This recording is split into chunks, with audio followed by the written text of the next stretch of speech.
told me that I give examples. So true to that labeling, I give one more example. All of you must have experienced driving.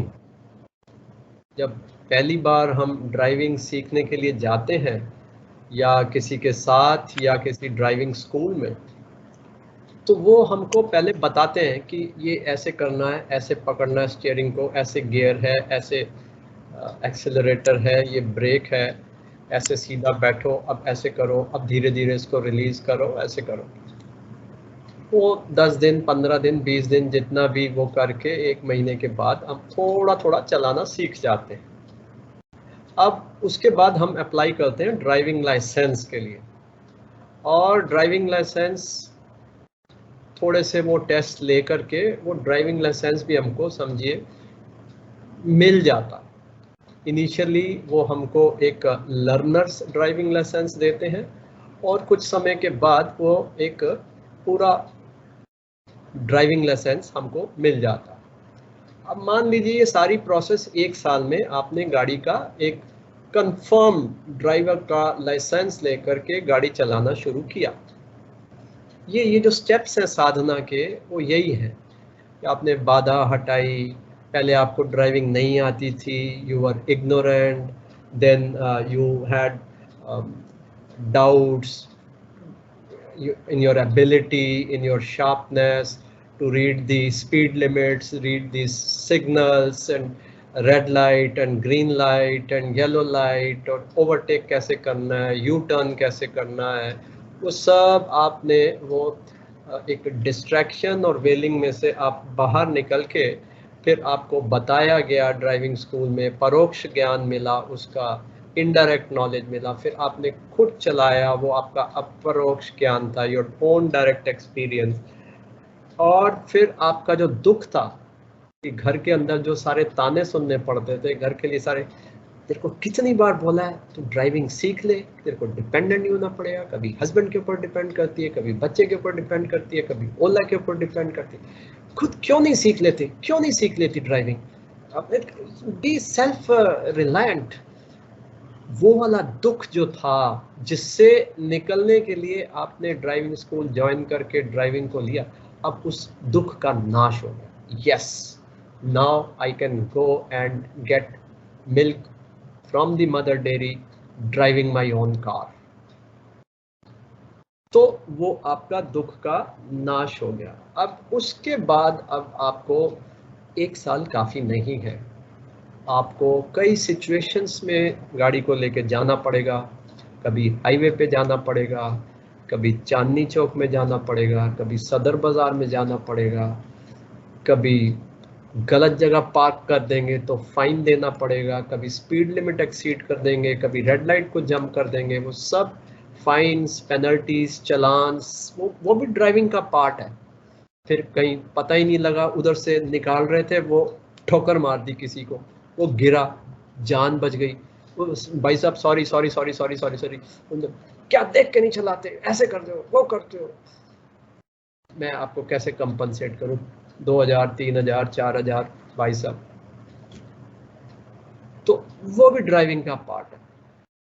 फिर उसके बाद 2 3 4 साल के बाद जब आपने एक ऐसा साल आया जिसमें कोई चालान नहीं दिया, कोई स्पीड लिमिट को एक्सीड नहीं किया, सब जगह आप गए, चांदनी चौक भी गए, उधर भी गए, कैनॉट प्लेस भी गए, सब जगह गाड़ियां चलाई, पार्क करी, जहां पार्किंग नहीं थी वहां भी जगह देख करके साइड में लगा करके रिवर्स भी कर लिया, कई बार 500 मीटर रिवर्स करके ही गाड़ी को चलाया। वहां से शुरुआत होती है तृप्ति की, the Tripti of driving. You start feeling the Joy of driving. तब जो है ना, वो जब म्यूजिक में जो गाना आता है ना, तो तब आदमी गाना सुनता है, ड्राइविंग के साथ गाना, और उसको एंजॉय करता है। पहले वरना तो टेंशन होती है, गाना सुनो इधर करूँ क्या, वो गाना वो कह रहा है मौसम है सुहाना, यहाँ तो एकदम चारों तरफ भीड़ है, कंजेशन है, कि टक्कर ना लग जाए, कुछ ना हो जाए, वो कहते हैं मौसम है सुहाना, मौसम है सुहाना, गाना बज रहा है, यहाँ तो टेंशन है, दिमाग का मौसम तो कुछ और ही है। तो धीरे धीरे वो मौसम है सुहाना, हमारे दिमाग का मौसम भी सुहाना होने लग जाता है, वो दोनों मैच करने लग जाते हैं। यू आर नॉट बॉदर्ड कि आप हाईवे पे जा रहे हैं या भीड़ में जा रहे हैं या कहीं भी। तो वो जो ड्राइविंग के सक्षमता के साथ एक कॉन्फिडेंस आता है, कॉन्फिडेंस के साथ एक आनंद आता है, and then the fulfilment of using the vehicle for the desired purpose, whether you go to your office, whether you leave your children to their school, pick them up, drop a elderly uh, mother-in-law or a father-in-law, or go and visit your friends. Some purpose also starts getting served. Then you start feeling the tripti part of driving, क्योंकि वो उसके अंदर हर चीज के अंदर एक अपनी तृप्ति है, फुलफिलमेंट है, और हर इंसान की अपनी एक सिचुएशन है। उस सिचुएशन के साथ वो जो साधन को अपनाता है, उस साधन को सिचुएशन के साथ एडिक्वेटली एडजस्ट होने के लिए काफी टाइम चाहिए। जब पूरी ट्यूनिंग हो जाती है तब हम तृप्ति वाली स्टेज पे पहुंचते हैं। So like you drive A car, so you start imagining that your body and mind is a car. ये बचपन और जवानी जो है ये लर्नर्स लाइसेंस होता है, फिर जो एडल्टहुड होता है वो पूरा प्रॉपर लाइसेंस होता है, आदमी के पास सब कुछ है, वोटिंग राइट है, एजुकेशन है, क्वालिफिकेशन है, जॉब है, शादी है, बच्चे हैं, परिवार है, घर है, पूरा सारे हाईवेज हैं, सारे हाईवेज पे ड्राइव कर सकते हैं, 120 की स्पीड पे भी चला सकते हैं और ब्रेक लगा के गाड़ी को बिल्कुल जीरो भी कर सकते हैं। करना पड़ता है, करना पड़ता है। People have to just leave their job for some purpose. So that's putting a break. और असाइनमेंट मिलती है तो चलो न्यूयॉर्क चलते हैं। हस्बैंड ने भी जॉब छोड़ी, वाइफ ने भी जॉब छोड़ी, दोनों न्यूयॉर्क, 3 साल का 120 की स्पीड पे सीधा बाहर, life. So all this is तृप्ति कि आपके अंदर एक्सीडेंट ना होने का कॉन्फिडेंस है, एक्सीडेंट ना करने का कॉन्फिडेंस है, टू से द लीस्ट। तृप्ति की पहली जो मापदंड है, यार्डस्टिक है, यू कांट टॉक ऑफ ए तृप्ति जब आपके अंदर एक्सीडेंट का डर हो ही नहीं सकता।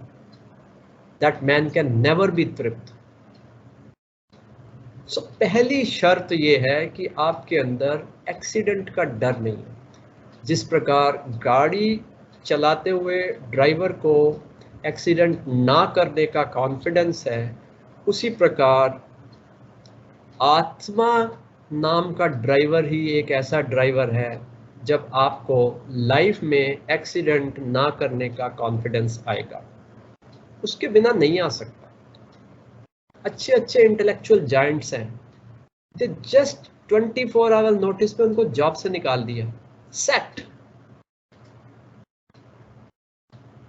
मिनिस्टर्स हैं, प्राइम मिनिस्टर्स हैं, पाकिस्तान का prime minister where is he, gone. Sri Lanka का prime minister where is he, gone. Ukraine का तो मतलब आप देख ही रहे हो क्या हो रहा है। They are the heads of the nation, heads of a country.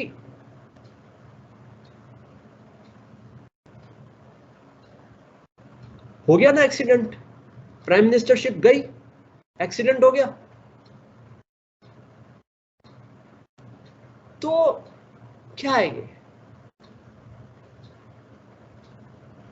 जब तक आत्मा नहीं होंगे, आत्मा is by definition, if we have to give a modern definition to Atma. If I was a salesman running a spiritual showroom, selling products of spirituality through my showroom, मैं जब marketing करूंगा अपनी प्रोडक्ट की spiritual showroom में, मेरी premium segment है आत्मा। Customer आएगा, सर आत्मा दिखाइए, आइए आपको दिखाते हैं। तो मेरा पहला सेंटेंस दिखा, ये ऐसी प्रीमियम सेगमेंट की गाड़ी है जो एक्सीडेंट प्रूफ है।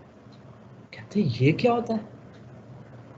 अभी तक तो बेस्ट ये था कि 3 साल की वारंटी, 5 साल की वारंटी कोई मैन्युफैक्चरिंग डिफेक्ट के अगेंस्ट।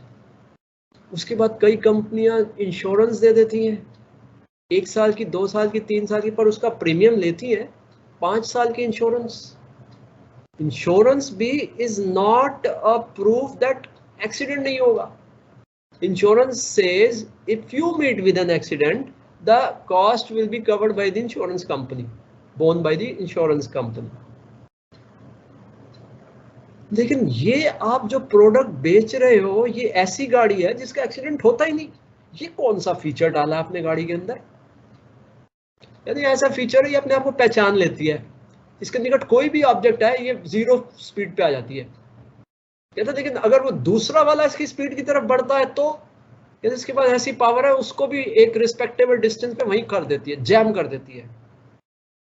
ये पावर है इसके पास कि दूसरी गाड़ी अगर इसकी तरफ आ रही है हेड ऑन, उसको वहीं ब्रेक लगा देगी, उसको ब्रेक लगा देगी। ये गाड़ी खुद नहीं जाएगी, टकराएगी नहीं किसी भी चीज से, और दूसरा कोई भी ऑब्जेक्ट उसके पास आने की कोशिश करेगा उसको ब्रेक लगा देगी। ये क्या चीज है? यही तो बात है प्रीमियम। आपने पूछा हमारी प्रीमियम प्रोडक्ट क्या? हाई एंड, सबसे ऊपर। कहते कितने की है? सिर्फ सरेंडर दे दो आप, मिल जाएगी। आप ठीक ठाक बातें कर रहे हैं, मैं प्राइस पूछ रहा हूं, आप हाँ मैं प्राइस बता रहा हूं, आप सरेंडर हो जाओ। ये पकड़ो चाबी, गाड़ी आपकी, आप सरेंडर हो जाओ, गाड़ी ले जाओ। सरेंडर हमें दे दो और गाड़ी आप ले जाओ।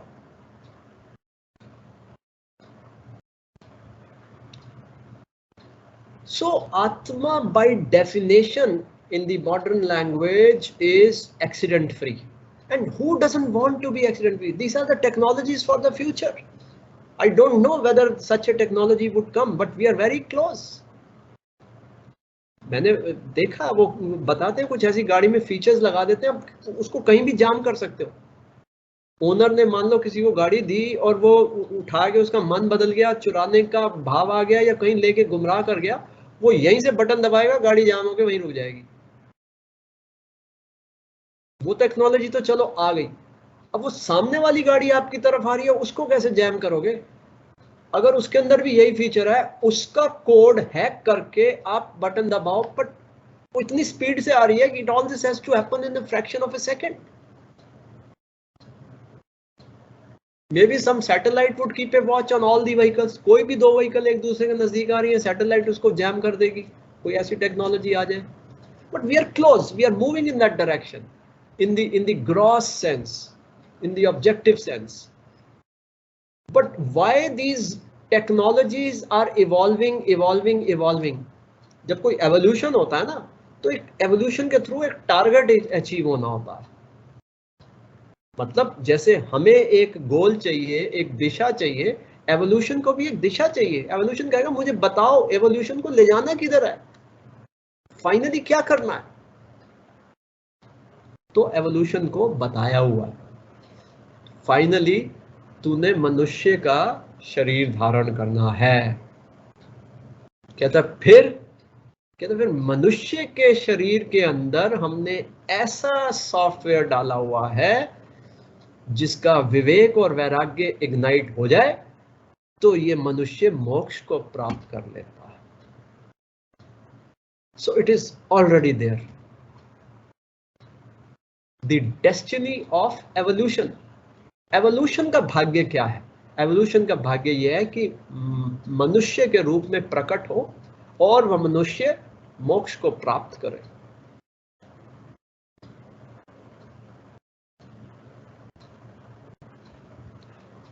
To know that we are that मनुष्य, और यहां तक हमें एवोल्यूशन ले आया है already, should ignite radiate the तृप्ति, that's enough reason for Tripti.